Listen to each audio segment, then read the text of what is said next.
বিগত কয়েক সপ্তাহ ধরে দেশের মুদ্রাবাজারে মার্কিন ডলার স্থিতিশীল অবস্থায় আছে, যার ধারাবাহিকতায় আজ বৃহস্পতিবারও এই মুদ্রাটির বিনিময় হার অপরিবর্তিত রয়েছে। ডলার বিক্রি হচ্ছে 122 টাকায়। প্রধান মুদ্রাগুলোর মধ্যে বুধবারের তুলনায় বৃহস্পতিবার কমেছে ইউরো, সিঙ্গাপুরি ডলার ও চীনের ইউয়ানের দর।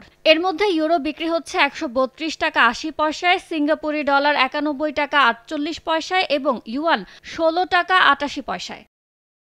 বাংলাদেশ ব্যাংকের তথ্য বলছে, এদিন দেশের মুদ্রাবাজারে বেড়েছে পাউন্ডের দাম। পাউন্ড প্রতি বিনিময় মূল্য 158 টাকা 11 পয়সা।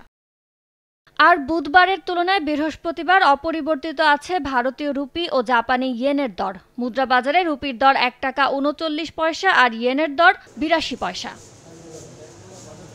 কেন্দ্রীয় ব্যাংক প্রকাশিত বৈদেশিক মুদ্রার দামের চেয়ে কিছুটা বেশি দরে খোলা বাজারে বিক্রি হয়। ইয়ানুর শিফাত, সময় সংবাদ, ঢাকা।